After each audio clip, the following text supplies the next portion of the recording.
It's the show where Hawaii's newsmakers come to talk and to take your questions live. From the nation's capital to Honolulu Hale, from the state legislature to the fifth floor.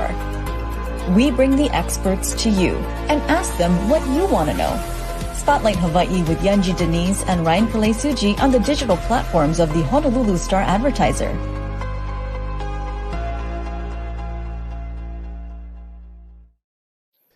Well, good morning. Thanks for starting your week off with us. I'm Ryan Kalei-Suji, joined by Yanji Denise, and this is Spotlight Hawaii on the digital platforms of the Honolulu Star-Advertiser. This morning, we are heading back to the Hawaii state capital to catch up with a very popular guest. That's right. We are speaking live this morning with Governor Josh Green. Governor, thank you so much for being here. We know you are fresh off your trip from the United Nations and a visit to Washington as well. Thanks for being here.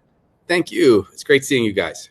So I want to start actually with something that made news. We have so much to discuss with you, but on your way back, another medical incident. It just seems like we are just ticking through these. Tell us a little bit about what happened. And then, you start to read the comments. I was reading in the Honolulu Star-Advertiser, the paper, folks saying, perhaps joking, that, gosh, is he planting these people? How is he having this many interactions with people who need medical interventions? There's a lot of sick people out there. Look, we were on the ground. I just finished an 11-hour flight, and a young gentleman 3 rows behind me had a grand mal seizure. So it was a little bit tenuous, moment to moment. A really, really wonderful person and family did fine, but I had to open his airway, and we had to get oxygen on him and then call the medics because we were on the ground. These things happen a lot. They happen weekly on the trans-Pacific flights. Because it's just a lot of travel, and people have sometimes cardiac events. Sometimes people get dehydrated. It just happens. I guess I'm very active. I've been on the road a ton, and that's why I suppose we came across those car accidents. And, at the Memorial Day celebration, when the woman also had a big seizure. But let me just say, to those guys who say silly things, do something else with your time. My God, because just trying to help out here. And, people get sick, and I'm happy to help. Yeah, I'm sure that you would much rather not have to jump in to take care of someone who is suffering a medical condition. But, obviously there are more of those. And that's sort of the responsibility that comes with those who are in the medical profession field. Let's move on to something that is making headlines right now and has the attention of a lot of leaders in the state, and that is this tropical depression that is expected to move through the state. There are, the projections that it will pass south of the Big Island. But your thoughts overall as we head into this storm, but also as we look forward to hurricane season and just the overall readiness of the state as a whole. So thank you for that. We're very ready. This storm is called Calvin, and right now it is a tropical storm. We're on watch for it, but it is weakening. What happens with storms is as they pass over colder water, technically about 27 degrees Celsius, they tend to weaken. Storms are designated as hurricanes when the wind speed is extremely high and they're very destructive. Category 5 hurricanes are the very worst, then 4 and 3 and so on.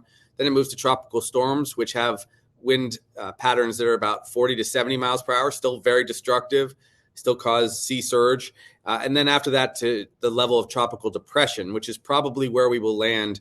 The storm will come in the middle of the night tomorrow night, around 2 a.m. is the projection.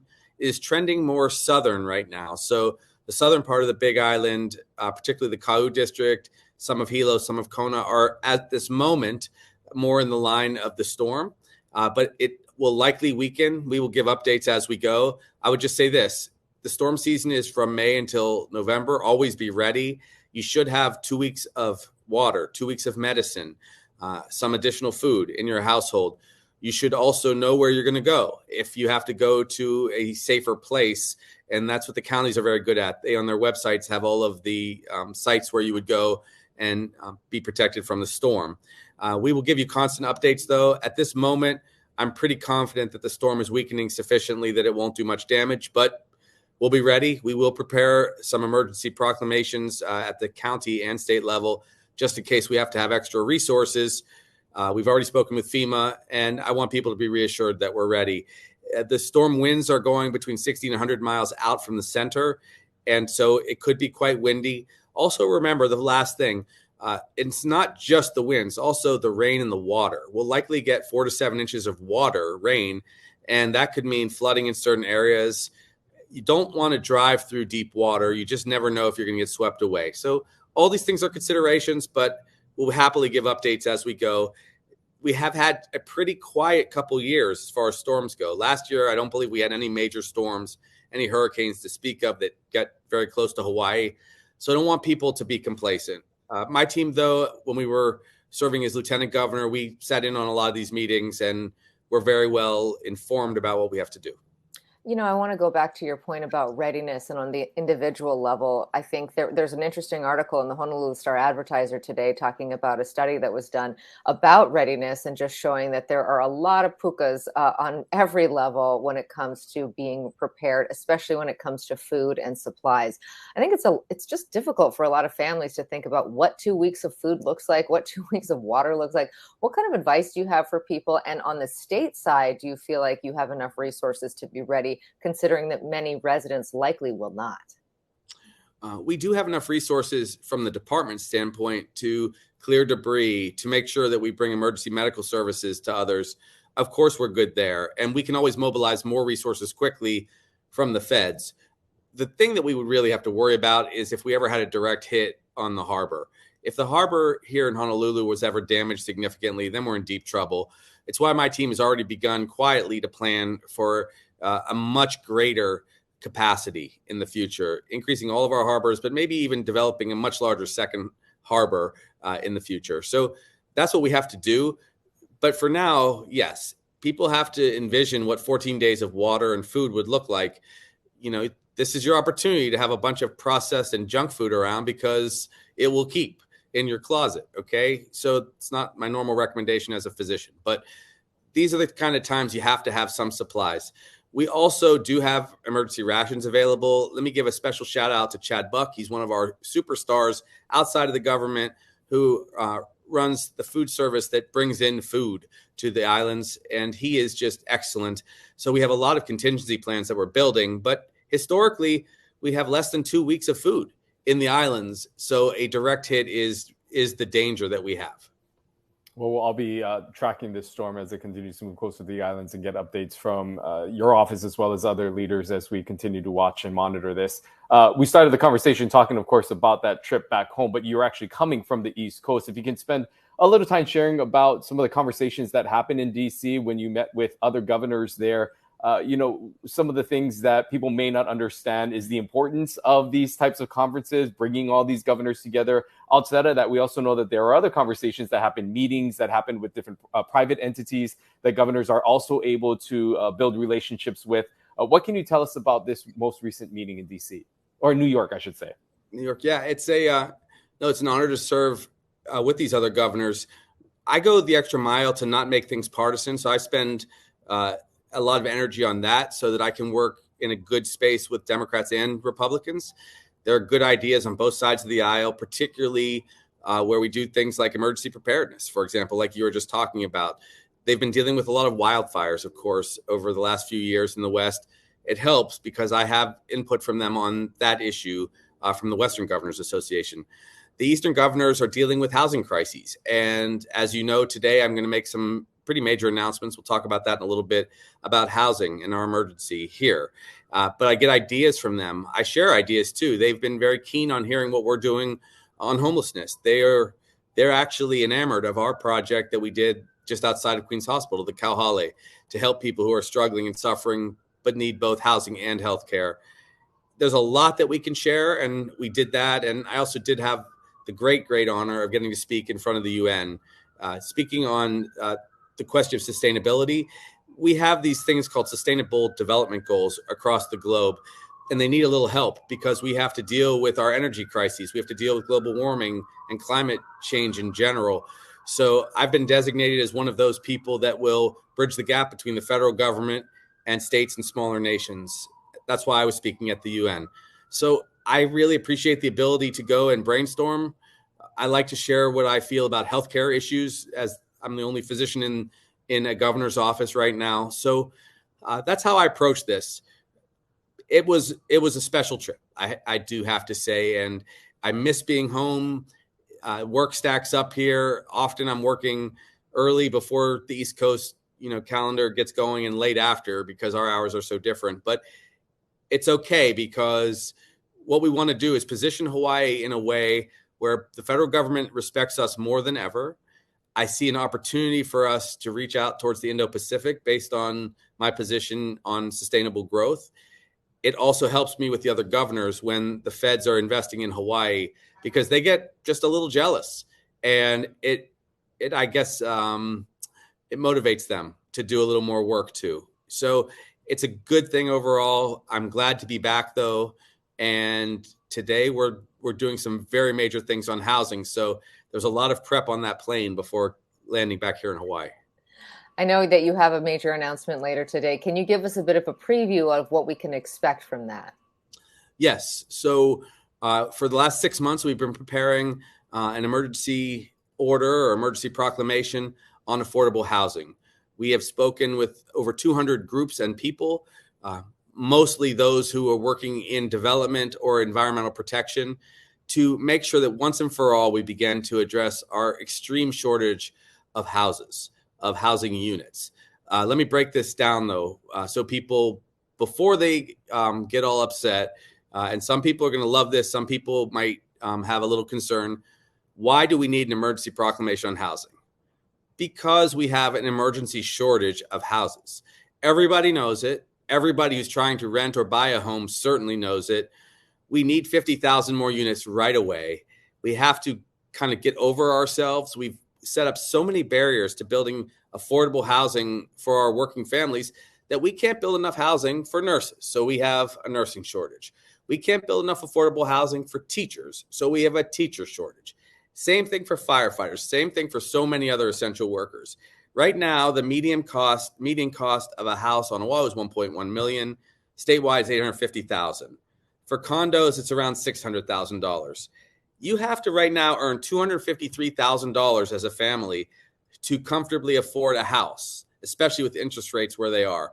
So something had to give. So I'm going to use this opportunity as governor to bring together the many ideas that have been discussed and debated at the legislative levels, both here at the state level, at the county council levels, at the neighborhood board sites where I really respect those people who serve there too.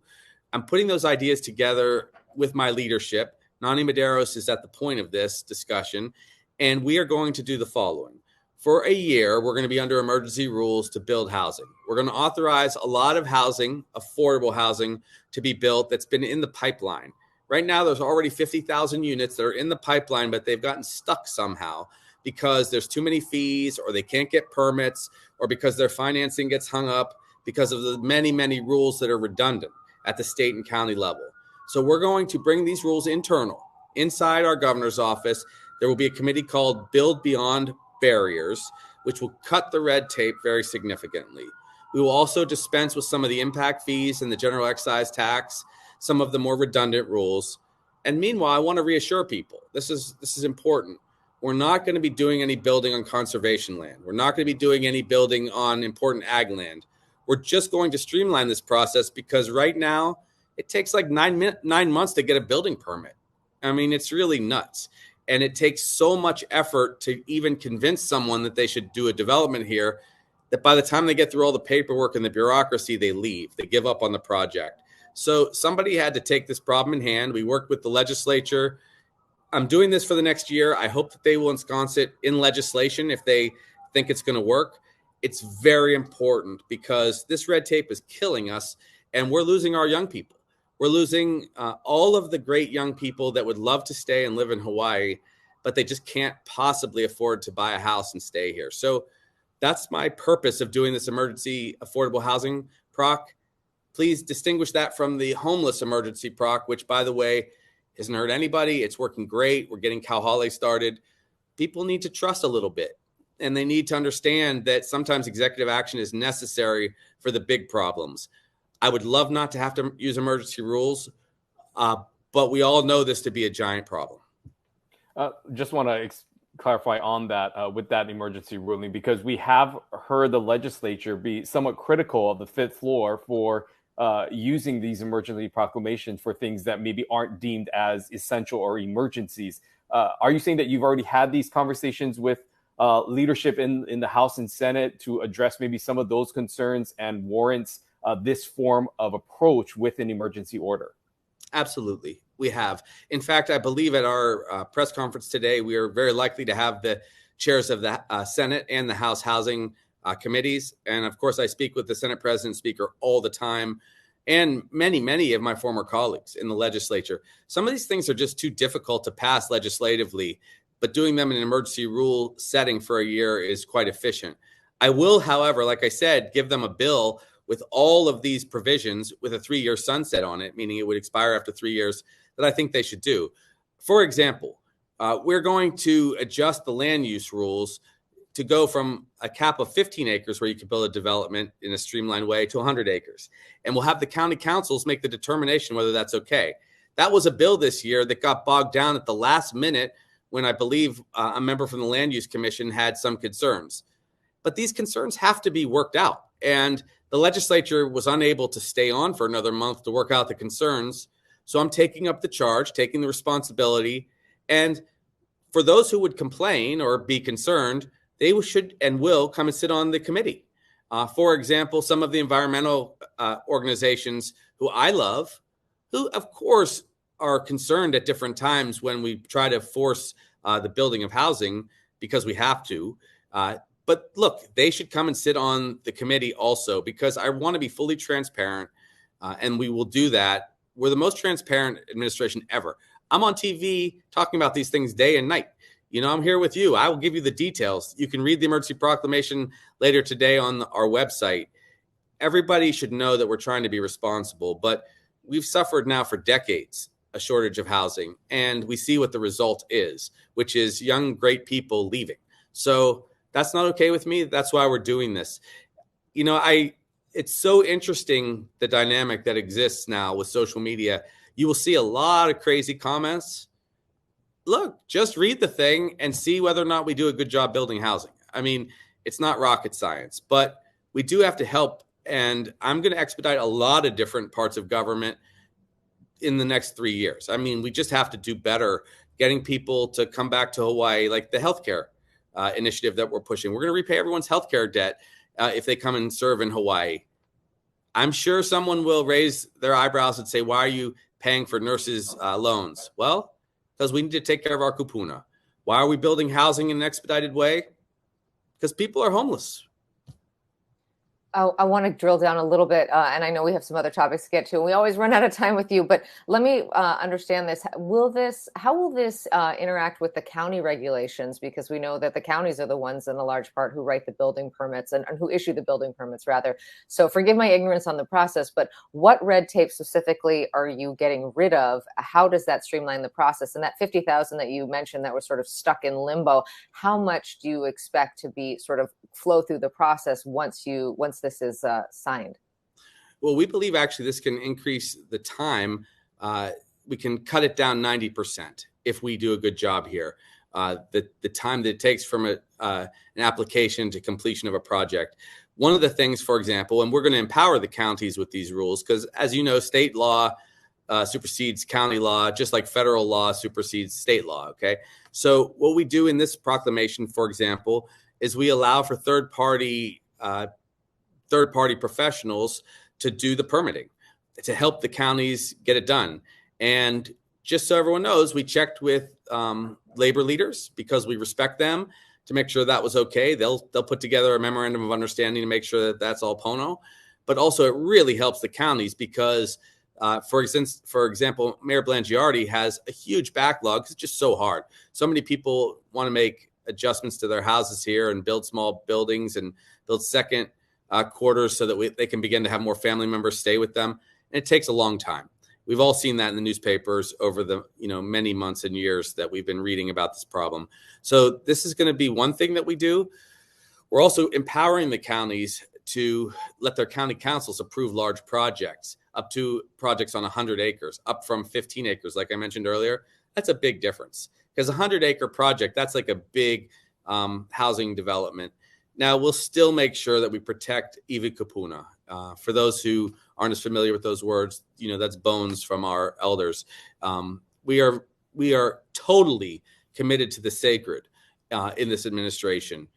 And so we will be able to characterize high risk, medium risk, and low risk. And then we'll still have environmental specialists, which we will pay to bring in extra specialists to alleviate the bottleneck. So what I said earlier, bringing all of this internal into our administration will help it, because I can say to my team, which projects have been okayed, which projects are moving forward, where do you need more help?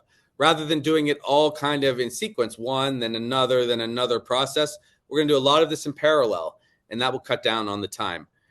I don't think people should worry very much, honestly, because the housing that we really want to build is like the TOD, the housing along the rail. We all knew that that was going to be a priority. That's one of the main reasons for building the rail, which is to build housing along it. So that kind of development will proceed under our administration. We just want to do it more quickly. Well, I'm sure we're going to get more information about this as we move on, but we also want to get to some other topics besides just housing. So switching gears here and looking at the Hawaii Tourism Authority and the leadership of that moving forward. We know that John DeFries will be stepping down from his role leading the organization. And when we spoke to your director of DIVA, Jimmy Tokioka, he said and indicated that it may take some time before a new leader is officially placed into that area and to resume that role. Knowing that this is going to once again come in front of the legislature, how do you feel about the state of HTA, the leadership of the person, whoever is going to be in that capacity, maybe on an interim level, to ensure that it carries out the duties as it has, knowing that we saw some of the complications they had last legislative session? I feel good about it because you're right. Jimmy did express correctly what we're doing. We're taking a little bit of a breather. We send many mahalos to Mr. DeFries, to John. I actually love that guy. He's a very good person. A lot of times we serve in these jobs for a while, and then it's, of course, time to move on to other professions and other areas where we can still offer a lot of great work. But what had happened was there was conflict at the level between the HTA, and that's not all John's fault. Some of the leaders in the on the board were also not on the same page as the legislature, and they got their butts handed to them. They did not get their budget. I had to come in with a portion of the $200 million that was appropriated to our office to bail that out. And that was just not healthy. So what we're doing is we're pausing just a little bit.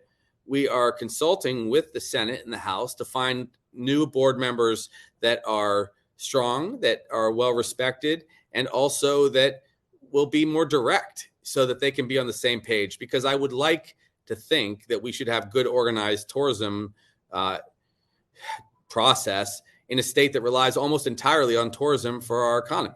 So right now, the leadership will be consolidated at the top, which is to say Jimmy Tokioka and myself. We will be guiding what we believe the people want, which is more thoughtful tourism that is managed. We've entered into a contract, as you know, with our old partners that do the management. And then, of course, the Hawaiian entity that is going to really help us manage tourism with Kuhio Lewis and his team. And I think that's a very good thing. Kuhio also has a lot of excellent other leaders that have worked at, for instance, Department of Hawaiian Homelands in Tyler Gomes. These are friendly people who really understand government, what we have to do. Okay, so we are very intact, but we didn't want to jump to put a new person in there that might, again, be at odds with the legislature. So I'm restructuring government at almost every level right now. You can see what we did with education. That's a very big change, and we're going to be doing more of that in the coming months. Helping teachers' aides and vice principals are next. That's next up to reward for their good service. We're doing early education, as you know. Our lieutenant governor, who is an excellent part of our team, Sylvia, she's got that, and that is a big deal for us, that project. We're dealing with broadband also out of her office.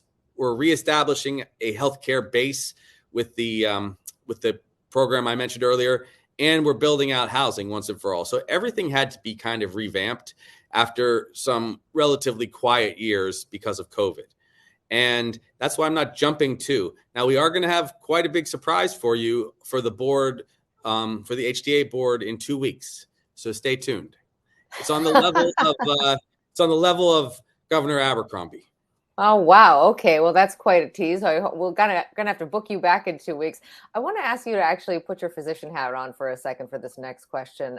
Something that I'm curious your thoughts on: the Honolulu City Council passing a bill that now requires establishments that serve alcohol to carry Narcan. Because we have seen so many fentanyl incidents in our state, and unfortunately, quite a few deaths as well. Would you support having something like that implemented statewide? We know that the legislature writes legislation, not the governor's office, but is that something that you think would be appropriate for our state? It is. Yes. I've had to bring a lot of people back from opioid overdoses, and fentanyl is 80 times more potent than morphine. So when someone has their other drugs or drink or whatever spiked or laced with fentanyl, it will kill you. So it sometimes takes 2 shots. Those are usually nasal injections of Narcan to bring someone back. And we also need it for our first responders, because sometimes if they just even handle a patient or a substance that has fentanyl on it, they can also themselves have a reaction and overdose, which is unbelievable. So yes, it's a good idea at bars. We've already expanded access to Narcan very significantly. It should be available everywhere. That's important. I'll tell you a bit of a funny story. We were here with the Surgeon General Adams, a couple of years ago, doing a walk through Chinatown, and we went and saw the needle exchange program, and we were just walking. He stepped on something and kind of, yelped out for a second. And I thought, oh no, the Surgeon General stepped on a needle. It turns out he stepped on a Narcan dispenser that was stuck to the bottom of his shoe. And he said, boy, you guys have so much Narcan in your state, I'm stepping on it. And so that's a true story. And, I was kind of glad that he saw that, so that does bring people back. And look, we don't want to ever encourage anyone to take opioids, but, a lot of people take prescription opioids and they take too much, or they get very unlucky. And let's be honest, some people have addiction, and I don't want to see them overdose. That's why we passed the fentanyl strip legislation, which I signed a couple of weeks ago also. There's just a lot of challenges in society, Yunji. A lot of people are struggling out there. One of the reasons they're struggling and self-medicating is because it's just tough. Their jobs don't pay enough. Housing is too expensive. Their kids move to the mainland. That's why I'm trying to work on all of these problems at the same time. I'm not saying that people will suddenly be smiling all day long and running around, at the beach. But as soon as we do a better job with housing, a better job with healthcare, make things a little bit more affordable, I think we'll see less addiction. We'll see less abuse. We will see less self-harm. And that's the future. That's what a governor's probably supposed to do. So I enjoy working on those complex problems. Each one depends on the other, though. So improving education sets the stage for better wages. Improving housing affordability brings back our Hawaiian community right now, who are twice as likely to be housing insecure or twice as likely to be homeless. Doing a better job on healthcare decreases the health disparities between all of our ethnic groups and those who do have good access to top quality healthcare across the state. These are the solutions that I got to pick up some from our other governors and to share with some of them, and even the White House. So I'm really honored to get to do this job, but I hope everyone out there realizes it's not being done in a vacuum. We're doing the emergency proclamation so that we can affect affordability, so that we can have better health care, so that we can have teachers. All these things have to come together, or else we're going to be in the same space we were 5, 10, and 20 years ago. Well, we'll leave it at there. We normally provide you an opportunity for a final statement, but I think maybe you've done this so much that you kind of summed up, you incorporated that final statement into that last question. So we appreciate you spending time with us this morning. Of course, we'll look out for some of the updates and more information coming out about this housing proclamation that you announced and briefly spoke about this morning. But again, we always appreciate you coming on and sharing some of these details with us. And we'll see you next time. Thanks so much, Governor. Thank you for having me. Wow. Oh, wow. Great to hear from him. We did get a preview of that proclamation on housing, on affordable housing. 1 year, he said, a lifting of quite a bit of red tape. We're going to get a lot more details later today. He'll be out there with Nani Medeiros, who, of course, is his housing officer, along with some leadership, he says, from the legislature and a variety of partners coming together on this to really allow for a lot more housing to be built at a very rapid clip. He says that it all, as you heard there at the end, tied it together, that, it all feeds into each other. Our shortage of nurses nurses, first responders, even, police and firefighters. It all goes back to one thing, and that is the affordability of housing. And he hopes that this proclamation will help to answer that problem. Yeah, I'm really taking taking the reins in here and managing a lot of this through his administration directly in his office, noting that there are obviously some backlogs that happen, but trying to find a way to clear some of those backlogs off, work with all the officials all the way from the state, all the way down to the city, and trying to make things a bit easier for this processing to move forward. He also mentioned just the importance of this collaboration that he hopes will help to move things forward with the legislature, noting that this is an emergency proclamation where he's going to have to use his executive power, but also saying that there will be his administration will be putting together a bill that will then go back to the legislature and ask for a sunset of this in 3 years. So working with lawmakers during a time where in the previous administration, the prior governor sometimes got criticized for using too much emergency proclamations. Governor Green saying that he is working hand in step with lawmakers about this new order that will be coming out later today. So we'll look forward to get more information there. We also got an update on his recent trip to the East Coast to meet with the other governors throughout the nation, some of the collaboration that happens there. Governor Green also just really touting his efforts to reach across the aisle and work with not only Democratic governors, but Republican governors as a whole to see how Hawaii can benefit from some of the lessons learned throughout the country. Yeah, also very interesting, his little tease there on HTA. The HTA board expect to get some kind of an announcement in the next 2 weeks as to other people that he hopes to put on that board. He said it'll be at the level of Neil Abercrombie, of course, the governor there appointing the previous governor to serve on the Board of Regents, and a lot of people taking notice of that. So we'll see what that will be. We asked him about the leadership vacuum at HTA that we are expecting after John DeFries leaves in September, and they don't appoint anyone in the interim. He said that he and DBED Director Jimmy Tokioka will really be taking an active leadership role in helping that agency, and that he wants to wait and see how things shape up with the legislature before they really name someone into that space. So interesting to hear that. It's always great to talk to the governor. I also liked his answer about the medical emergency on the planes and basically telling conspiracy theorists in the comments there to get a life.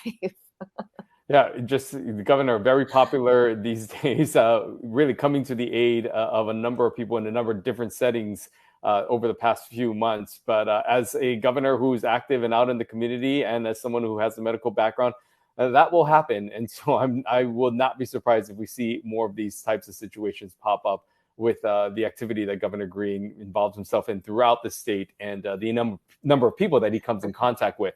On Wednesday, we're going to be switching gears and heading over across the street to Honolulu Hale.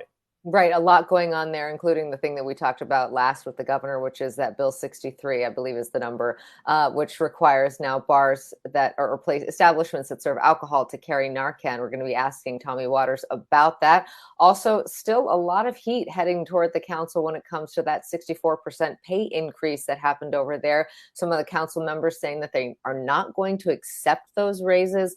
We've asked the chair there before about why he thinks that's necessary, why he doesn't think it's right for them to have to vote on their own raises. And so he's basically accepted the recommendation of the Salary Commission, those raises going into effect, but still a lot of people quite angry about that. Also will be interesting to get his thoughts on this affordable housing proclamation, because it does create new circumstances when it comes to what council is authorized to do in approving these projects. So anyway, a lot to talk about with Tommy Waters. We hope we see you right back here on Wednesday at 10:30 for another edition of Spotlight Hawaii. We'll see you then. Take care.